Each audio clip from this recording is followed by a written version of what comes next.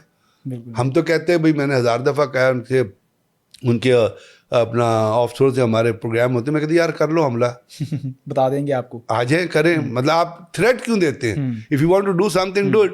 تو بات یہ ہے کہ یہ ہے جو فرسٹریشن کا لیول جو آپ ذکر کر رہے ہیں نا, کہ ان کو وہ رول جو پاکستان پلے کر رہا ہے وہ ان کو ہضم نہیں ہو رہا. اب پاکستان کیوں رول پلے کر رہا ہے؟ اس لیے کہ دنیا میں بڑے عرصے تک امریکن جو ہے, اور انڈیا خود بھی اپنے آپ کو نیٹ سیکورٹی پرووائڈر کہتا تھا اس ریجن. ٹھیک ہے, لوگ مانتے تھے, ہم بھی سوچتے تھے, کیونکہ انڈیا کی 2 چیزیں ہیں. انڈیا کی آرمی تو بڑی ہے ہم سے, انڈیا کی اکانومی بھی بڑی مضبوط ہے, ابھی بھی کوئی میرے خیال 736 بلین, اور 2030 تک کہتے ہیں وہ چوتھی کے تیسری اکانومی دنیا کی بن جائے گی.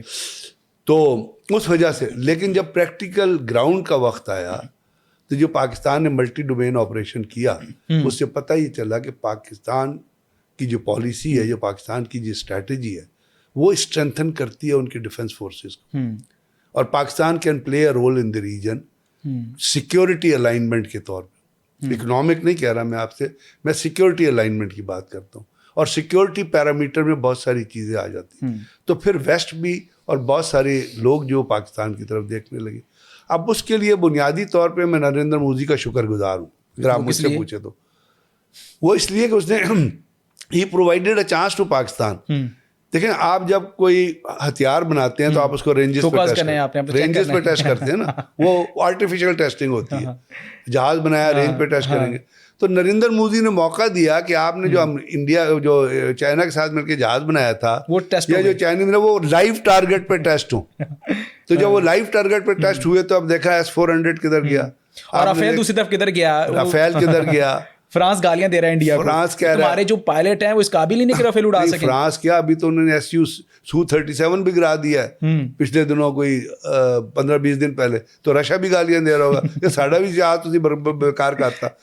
تو یہ ہے, تو وہ پاکستان نے جب کیا تو اس میں صرف آپ کی ملٹری کیپیبلٹی, آپ کی ملٹری اسٹریٹجی بڑی کاؤنٹ ہوتی ہے, the way you handle the situation. تو اس لیے دنیا جو ہے اسٹارٹیڈ لوکنگ ٹورڈز پاکستان. اور JF-17 تھنڈر جہاں گیا, یا J-35 ابھی جہاں جائے گا, یا BVR جو میزائلز تھے اس کو جس طرح آپ نے آپریٹ کیا, جس سے آپ نے اپنا رفیل کو ٹارگٹ کیا.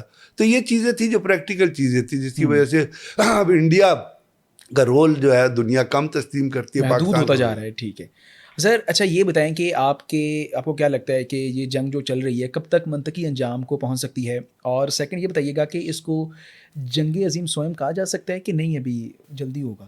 نہیں, جنگ عظیم سوئم تو نہیں ہے یہ. کیا پیمانہ ہوگا جس اس لیے کہ یہ دیکھیں نا, یہ بنیادی طور پہ تو 3 پارٹس کے درمیان جنگ ہے. ٹھیک ہے, امریکہ, اسرائیل اینڈ ایران.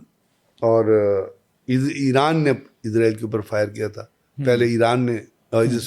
اسرائیل نے ایران کو ٹارگٹ کیا تھا. ایران نے تو نہیں ٹارگٹ, ایران تو اپنا international right of self defence کا حق استعمال کرتے ہوئے فائر بیک کر رہا ہے. ٹھیک ہے, اگر تو ایران نے شروع کی تھی تو ہم کہتے ہیں ایران اگریسر ہے. Iran is not an aggressor, Iran دفاع کر رہا ہے اپنا. ٹھیک ہے, ابھی بھی ایران جو ہے وہ اس نے کیا کہا, اس نے کہا جی ہم جس وقت تک آپ فلی جنگ بندی نہیں کرتے اس وقت تک ہم امن کی بات نہیں کر سکتے.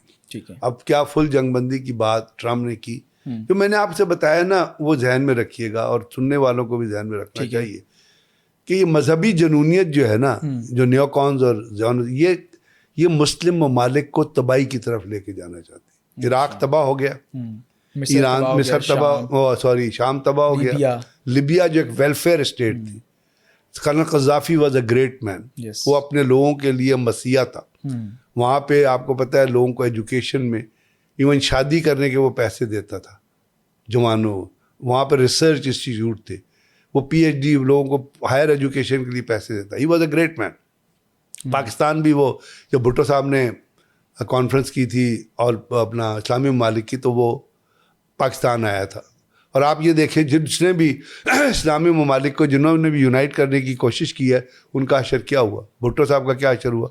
ان کو امریکہ نے تھرو ضیاء الحق ایک آرٹیفیشل ایک جوڈیشل مرڈر میں ان کو پھانسی لگا دیا. شاہ فیصل جنہوں نے امریکہ کو تھریٹ کیا تھا جب امریکہ نے اسرائیل کو سپورٹ کیا تھا اور فلسطین کو سپورٹ نہیں کیا تھا، ان کو ان کے بھتیجے سے قتل کروا دی. قذافی کو مروا دی. صدام حسین جو اپنے لوگوں کے لیے بہت وہ ٹھیک ہے جو اپنے ملک میں کرتا تو میری اور آپ کی ذمہ داری تو نہیں ہے نا، ہر ملک کے لوگوں کی اپنی ذمہ داری ہے. But he was a leader جو جس نے عراق کو بہت آگے لے کے آیا، اس کے ساتھ انہوں نے کیا سلوک کیا. تو بات یہ ہے کہ ان سے دنیا کو سمجھ آنا چاہیے کہ جو صہیونی طاقتیں ہیں اور یہ شیطان نتنیاہو جیسے لوگ اور یہ کریکٹر لیس ٹرمپ جیسے لوگ جو ہیں شرابی کبابی، یہ دنیا کو صرف اس لیے تباہ کرنا چاہتے ہیں کہ یہ مسلمان اور اسلام کے خلاف ہے. ٹھیک، صحیح ہے. بنیادی نقطہ یہ ہے. اگر یہ نقطہ سنک کر جائے تو شاید ہمارے خلیجی ممالک جو ہیں ان کے اندر بھی عقل آ جائے. ٹھیک ہے. کیونکہ ابھی تک جو اس تمام جنگ میں بھی اور اس سے پہلے بھی جو یو اے ای کا رول ہے وہ بڑا شرمناک ہے. یعنی یو اے ای جو ہے وہ اسرائیل کی آؤٹ پوسٹ بنا ہوا ہے. ٹھیک ہے. یو اے ای نے یہاں تک کہ ایک اماراتی ریڈ کراس تھا اس کو بھیجا انہوں نے وہاں پہ غزہ کے اندر. اور غزہ کے اندر ریڈ کراس کا کیا کام ہوتا ہے؟ زخمیوں کو مدد کرے، مریضوں کی فرسٹ ایڈ دے. وہ فرسٹ ایڈ کا کام کرنے کے بجائے وہاں پہ مبینہ طور پہ جو خبروں میں آیا، میں اس کا وٹنس تو نہیں ہوں، وہ وہاں پہ اپنا مساعد کے لیے جاسوسی کر رہے تھے اور ان کو لوکیشن دے رہے تھے. اب بحرین کا میں سن رہا تھا ان کے انٹیریئر فارن منسٹری کے ایک آفسر کو، خلیفہ بن پتہ نہیں ان کا نام تھا میرے ذہن سے، وہ ایک انٹرویو دے رہے تھے تو ان سے پوچھا گیا کہ جی آپ کا کیا خیال ہے اسرائیل جنگ کے بارے میں، تو ہی واز سپورٹنگ اسرائیل. تو انہوں نے کہا جی آپ یہ طنز کے طور پہ کہہ رہے ہیں یا صحیح کہہ رہے ہیں؟ انہوں نے کہا نہیں، ہمارے ملک میں مساعد کا ایک بہت بڑا ہیڈ کوارٹر ہے and we are proud of that, we are maintaining security liaison with them. تو اگر ایران بحرین کو مار رہا ہے تو ٹھیک مار رہا ہے نا. تو اس لیے کہ وہ اب بحرین میں جو مساعد کا ہیڈ کوارٹر ہے وہ کیا کر رہا ہوگا؟ وہ جاسوسی کر رہا ہوگا اپنے خلیجی ممالک کی نا، ان کی خبریں لے کے اسرائیل کو پہنچا رہا. تو اس خلیجی ممالک کو بھی یہ سوچنے کی ضرورت ہے کہ خدا کے واسطے اپنے آپ کو شیعہ سنی میں ڈیوائیڈ نہ کرو، سنیوں کو دیوبندی بریلیوں میں ڈیوائیڈ نہ کرو. مسلمان ایک ہی ہے، قرآن پاک سنیوں کا بھی شیعوں کا بھی ایک ہی ہے، دیوبندیوں کا بھی وہی ہے، بریلیوں کا. ہم بٹے ہوئے ہیں. بریلوی جو ہے وہ دیوبندی بھی انگریز نے کریٹ کیا تھا اور انگریز نے ایک اور بھی فتنہ کریٹ کیا تھا. تو انگریز کے کریٹڈ فتنے سے اپنی کوہیجن کو نہ ڈسٹرائے گا. ایران ہم تو اسی میں ڈیوائیڈڈ ہے نا، ہمارا اور ہمارے ڈفرینسز کیا ہیں آپس میں. تو اگر ایران مضبوط ہوتا ہے، اگر ایک مضبوط ایران ہوتا ہے تو وہ ایک چیک ہے صہیونی عزائم کے لیے. اور آج آپ دیکھ رہے ہیں کہ جو صہیونیت کے جو عزائم ہیں، نیتنیاہو کے جو عزائم ہیں، شیطانوں کے جو عزائم، اس کو کون کنفرنٹ کر رہا ہے؟ اکیلا ایران کنفرنٹ کر رہا ہے. بالکل ٹھیک ہے. لیکن ہمارے ہاں یہ ہے کہ یہ ایران ابھی بھی، میں شیعہ سنی میں ڈیوائیڈ نہیں ہونا کبھی بھی. یو اے ای کے ایک پریزیڈنشیل ایڈوائزر ہیں انور گرگوش ان کا غالباً نام ہے. تو میں ان کا ایک بیان پڑھ رہا تھا، مجھے بڑا افسوس ہوا کہ ابھی بھی وہی کہہ رہے ہیں کہ اگر ایک اسٹرانگ ایران ہو گیا تو وہ تو ہماری سیکورٹی کے لیے خطرہ ہوگا، اس لیے we'll have to have deep security ties with Washington. ابھی بھی آپ کو سمجھ نہیں آئی، اس لیے کہ آپ یہودیوں کے لیے کھیل رہے ہیں. آپ نے وہاں پہ یہودیوں کی سروس قائم کی ہوئی ہے، آپ نے ان کو ویزا فری سروس دی ہوئی ہے، اور طیارے بھر بھر کے گئے ہیں، فری طیارے دیے ہیں، فری طیارے دیے ہیں. اس کے بعد یمن میں جو سعودی عرب کے خلاف یو اے ای نے کیا تھا، وہ جو ایس ٹی سی کو سپورٹ کر دے. اب ایس ٹی جو اس ٹرانزیشن اس کو کون سپورٹ، اس کو اسرائیل سپورٹ کرتا ہے نا. تو اس لیے یو اے ای جا کے اسرائیل کے خلاف ہو رہا ہے. صومالی لینڈ میں انہوں نے کیا کیا، سوڈان میں وہ کیا کر رہے ہیں. تو یہ پراکسی وار جو یو اے ای نے شروع کی ہوئی ہے، بھائی آپ اپنے ملک پہ کانسنٹریٹ کرو یار، کیوں مسلمانوں کے پیٹ پہ چورا گھونپ رہے ہو. تو بات یہ ہے کہ ابھی بھی اگر ان کو سمجھ نہ آئی تو پھر مجھے لگتا ہے کہ اسرائیل ان کو بھی کھا جائے گا. ٹھیک ہے سر. بات یہ ہے کہ ہمیں شیعہ سنی میں ڈیوائڈ ہونے کی ضرورت نہیں ہے، متحد ہونے کا اس کا بھی وقت ہے. سر بڑا شکریہ آپ کے وقت کا، آپ نے وقت نکالا ہمارے لیے اور بڑا ہی زبردست تجزیہ آپ نے دیا. تو انشاءاللہ آپ کو بلاتے رہیں گے، ملاقات ہوتی رہے گی آپ سے. اور آج کے پوڈ کاسٹ کا وقت ہمارا ختم ہوتا ہے. انشاءاللہ آپ سے ملاقات ہوگی اگلے پوڈ کاسٹ میں.